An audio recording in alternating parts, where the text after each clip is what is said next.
I have been seeing so many Islam videos on my For You page, and with that, I have seen so many non-Muslims talk about their experiences with Muslims, both in the United States and in predominantly Muslim countries. Now, this has been very interesting because, as most Americans know, our Western media has made us quite fearful of Muslims. And you can kind of watch that barrier dissolve when these people are talking about their experiences because they are actually meeting and interacting with everyday Muslims, and they're not just hearing about like the Taliban or Al Qaeda, the only people that Western media tells us about. So, anyway, all of their stories pretty much always sound the same, and that is that Muslim people were like by far the most hospitable, least judgmental, the least like stingy, literally wanting to help in every single way that they can to people that need help. Now, this obviously makes sense. If you read on Islam, there is so much that they do to like close that class gap. And they see that if Allah has blessed them, they are supposed to use that to disperse out and help bless other people. Now, it reminded me of something that I experienced in an evangelical church. Now, this story is so bad, and people are going to get all riled up because I'm bashing Christianity. I am critical of Christianity because I was born and raised in Christianity. And again, to clarify, because I have to do this every time, I am talking about Western American evangelical Christianity. I am not talking about Eastern Orthodox or Catholicism. The reason why I make that distinction is because our culture here, just as a country in general, even outside of Christianity, is rooted in consumerism and materialism. It bleeds into Christianity. So I was at this church and the pastor was telling this story about how he was at the park with his kids and he saw these other kids there and he wanted to tell them about the gospel. I'm going to pause because I found that to be a little strange. You do not need to verbally tell someone the good news. You can literally let them feel it and experience it through you if you are radiating God's love.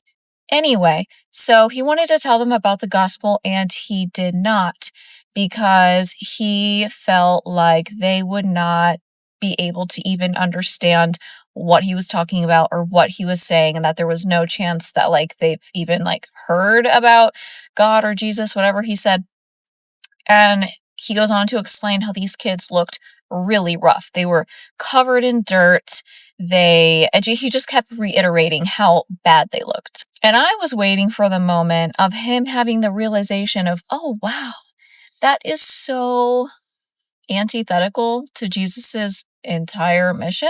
And to have that point of like doing damage control and saying, whoa, that was so problematic. But he didn't. He just kept going, and I was so confused and looking around because I was like, that could have been a really good story. That could have been a great revelation to have. And he didn't have it, even re-explaining the story. I just feel like that was such a ridiculously clear display of the deeply rooted issues, not in just like religion in the United States, but just in the United States. It bleeds into our religion. Versus countries that actually have cultures and traditions that are not rooted in materialism and consumerism. My beloved brothers and sisters, show your best manners and conduct to non Muslims because your actions speak louder than your words. The beauty of Islam is seen most clearly through good character, honesty, kindness, patience, and respect.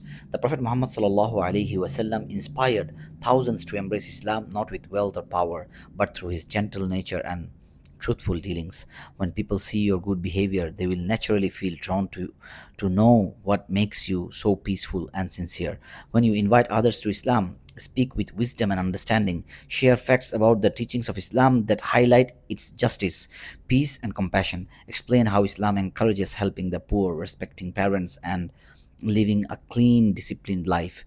Mention how scientific truths found in the Quran were revealed more than 1400 years ago. These realities help people see that Islam is the true religion, and it's not only just a religion but a divine way of life that benefits both heart and mind.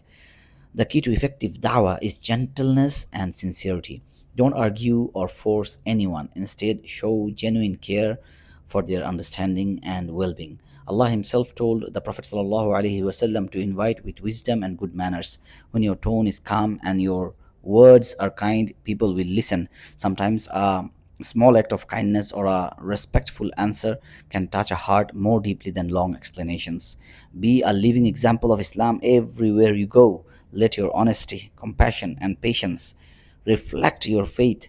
Help others, greet them warmly, and treat them fairly. When people see the peace and goodness that Islam brings into your life, they may become curious and start seeking the truth. And if by Allah's will they embrace Islam through your example, your reward will be endless, continuing even after you leave this world.